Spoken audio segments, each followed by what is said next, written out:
Boy, if I can stop sneezing. God dang, man. What's up, people? It's your boy Jatwa, and I'm here today in Kerbal's space program. We're gonna try a landing of my new lander, my new glider lander. I haven't tested it on Eve. This one's been more for Laythe. It does not have the capabilities to go through Eve's atmosphere at the moment, but with small modifications, I'm pretty sure I can do that. Now, first thing I need to do, I need to actually go and turn off this comm network, because this is a new save game and I do not quite have one up at the moment. That being said, I am not going to fight and do that just for a test landing. So let's go ahead and see if we can get this craft landed.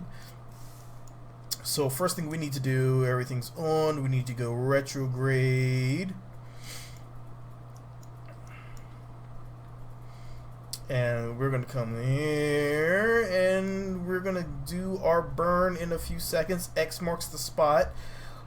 Kind of an X, but that's what I'm going. I'm trying to land right there, but I am going to do the maneuvers because I'll be honest, I don't anticipate the game being able to, the MechJet being able to handle a craft like this. This is a bit different. It has a few things that need to be done. So I need to do these myself, and I am botching this up because it's way too sensitive.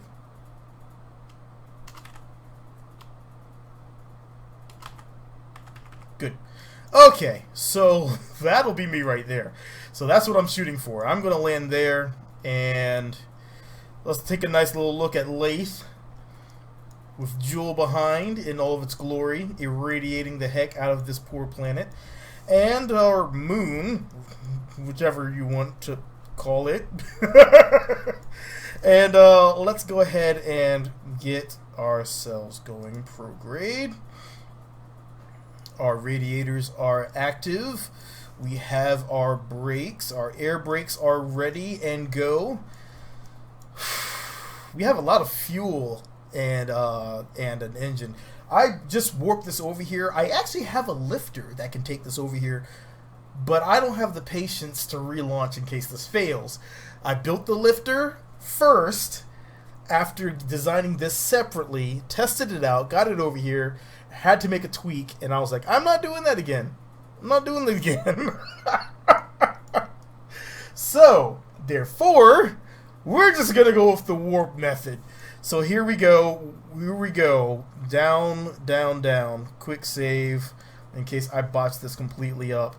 Let's watch the sunrise here, or Kerbal rise, whatever you want to call it. And let's stop that. Let's bring everything back.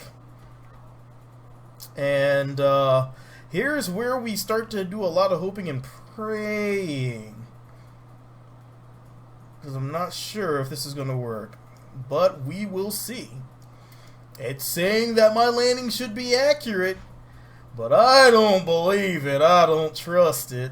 It may be gauging for my current aerodynamics, but my current aerodynamics is not indicative of the entire craft that I have hidden behind this aerodynamic shell, because that little glider should be able to do pretty well here on Laythe. I like the design of this insertion craft because it looks like a freaking shell that we shot from a cannon on Kerbin, and now it's coming to impact Laythe because those pesky colonists, they've been acting up. They've been telling us things we didn't like, we didn't want to hear, and so we are correcting the issue. Alright, so I'm going to start to slow this thing down a bit. Not yet. Not yet. I want to make sure I have some land in place before I do that. How are we looking for our radiators? Looking pretty good. We have quite a bit of speed. So I'm going to see what happens if I do a quick flare. I don't think it's even activating from here.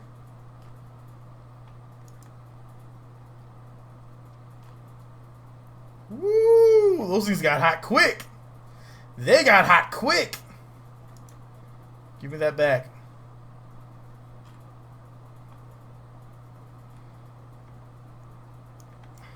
Alright.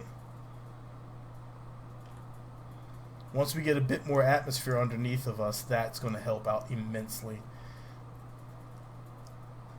See, I don't care if I'm a little off into the water because I can correct that pretty well. Alright. Alright, we're looking good. We're looking good. I just need to make sure that I can slow this thing down properly.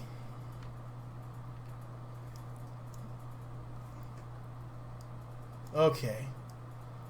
Okay. Because even if I need to, I have some fuel, I can do an extra burn later on after I'm inside the atmosphere. So we're going to go with a little more aggressive braking maneuvers here.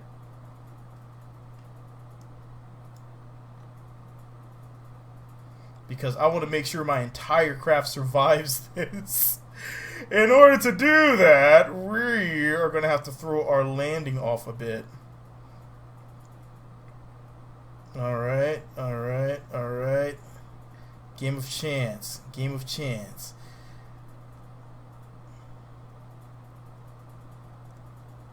I think they'll be good. They're good, they're good, they're good. They're holding strong. They're holding strong. Alright, they're not burning up. We're in good shape here. We are in good shape. We're at 1,500 meters per second. Slowing down. Of course, our new prediction is now in the water, but I'm still okay with that. Like I said, I can finagle that as needed. That is our goal. That's our goal landing in the distance. We are almost there. So what I'll do to make up for that minute correction that I had to do, I will do a little burn here that should push me back to my landing on the island, and then I will be able to properly glide myself to safety. Hopefully. Everything's starting to cool down, so I don't have to worry too much about things overheating like I did on my test run. Well, I take that back, because there it goes wanting to overheat again. Let's bring it down to 1,300. 1,300. Alright. It still says that we're going to fall a little shy, but it's not taking into account the skill of this landing that we're about to do.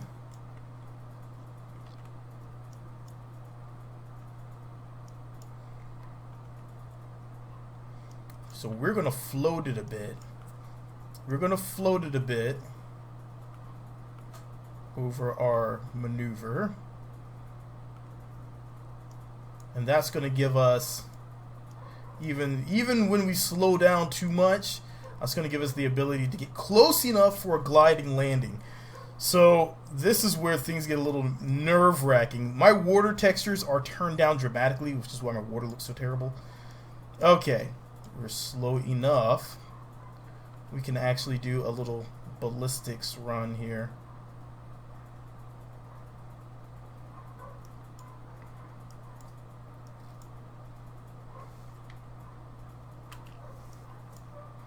Alright. Whoa!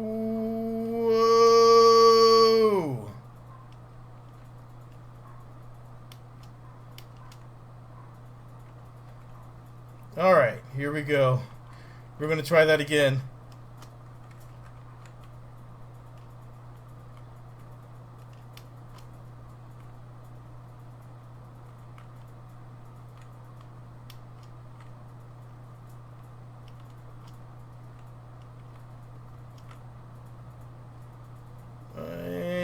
Come on.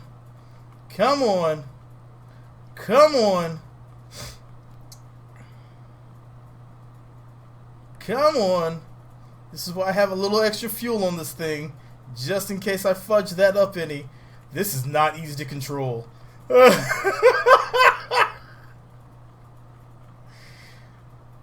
Come on. Come on. Come on up. Come on up. Come on up. There it goes. There it goes. The way it looks like we need a Pew 35 space modulator. That's what it looks like. Okay. So we're going to use this to get us over to here. And that should get us high enough in the air, altitude-wise, to then deploy our glider and hopefully enough time to land this thing. Because we don't have a lot of fuel here. That's it. That's all our fuel. Alright, let's do this. And go. Go. Go. And go. Oh. Oh. Okay, looking good, looking good. Looking good. Electrical charge is cool. So what we need to do now is activate our little engine. And that should get us just enough. Just enough to get over there, hopefully.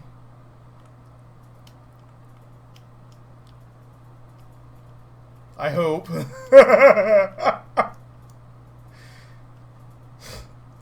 Yep, there's the drain. It's draining on the battery, which I will gladly take.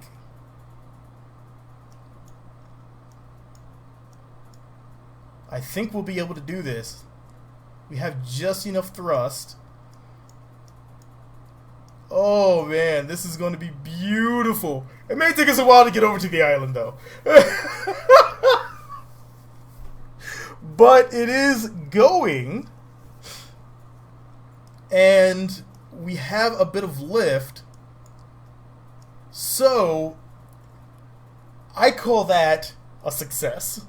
We haven't landed yet though, so I can't call it just yet 100%. But that so far is beautiful. I did not think it would work out so well. So what I'm going to do, I'm actually going to tone back a little bit on that speed, and hopefully we can still stay vertical. Doesn't look like we're losing very much.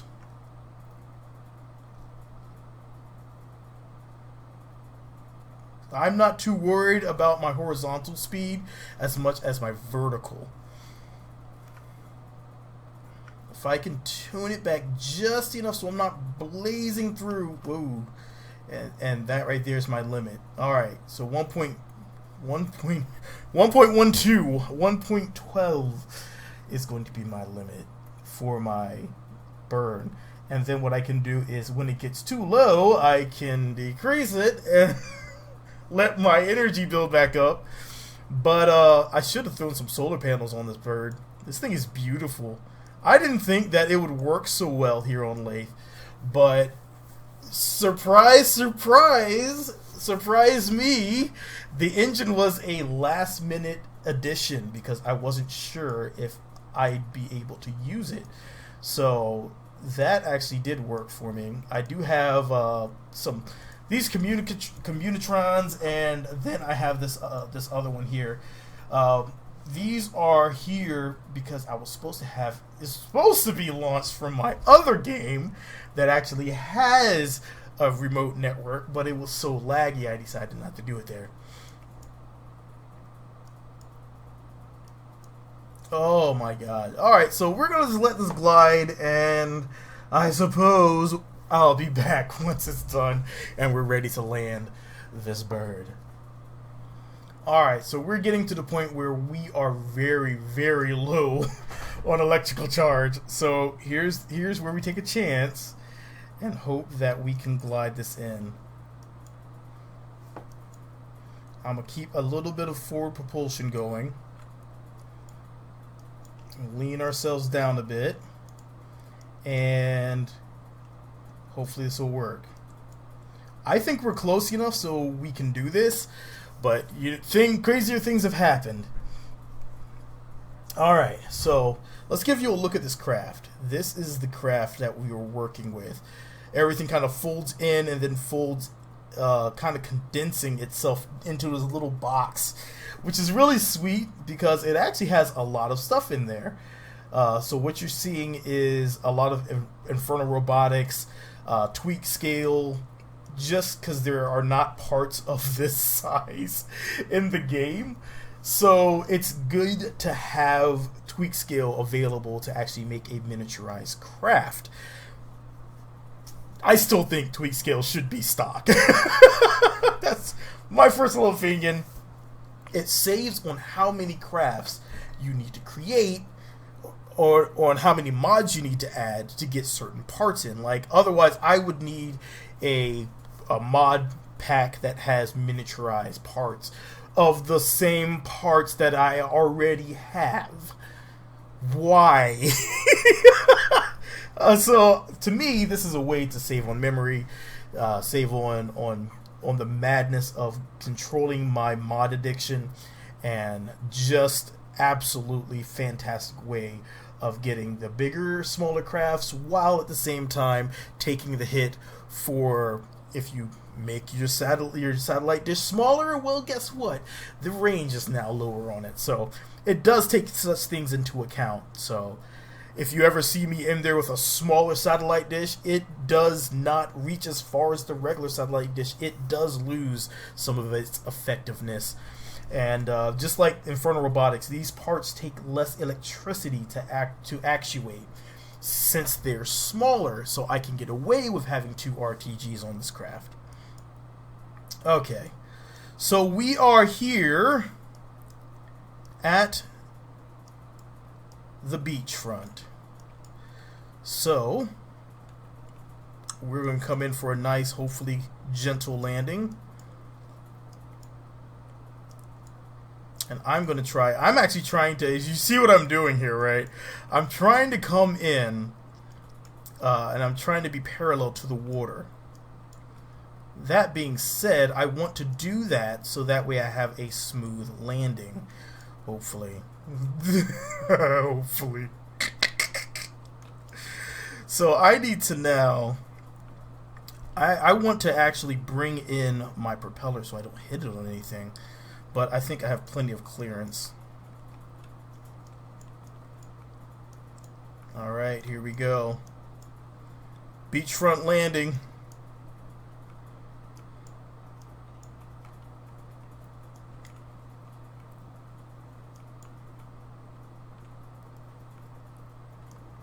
Alright. A little nervous, but that's okay. These things are meant to be nerve-wracking.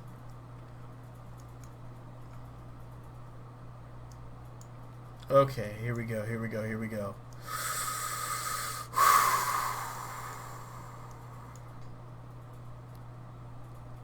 53 meters per second. 48 meters per second.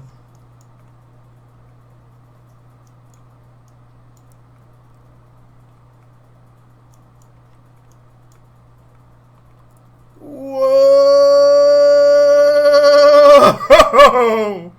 Yes! Whoa! A little dancing going on there. But we have touchdown!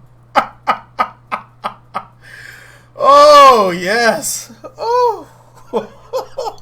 Stressful landings always. So let's fold up our extra wings so we don't clip them on anything. Alright, and we are good to go. Are those wings cutting through my propeller? Are the propellers cutting through the wings? It totally is. I need to make that smaller. But anyhow, that is a success. We need to turn off our propeller. Let's retract that. There we go. And we have landed. Alright. I'm excited. That worked so well. Oh my god, that was stressful. That was very stressful. So, gliding it in on Laythe, very possible. Did take a little tweaking to get it over to the island, but ultimately it worked, and that was a successful landing, and that feels, oh, so freaking good. So for now, I'm going to get on out of here. If you like what you see, hit that like button, drop me a comment, let me know what you think, and I hope to catch you guys in the next video. I can definitely put this lifter, the lifter for it, and the craft over on Kerbal X if someone wants it, and enjoy. It's a fun little craft to fly, and very easy to get it to the different locations. It also will make it to Duna, but it doesn't have enough lift for Duna. I wouldn't advise it. Laythe, yes. Duna, no. I don't know about Eve. I don't know. I haven't tried Eve yet. I'm guessing Eve would chew it up and spit it out, and it would be a horrible, horrible, burnt up mess.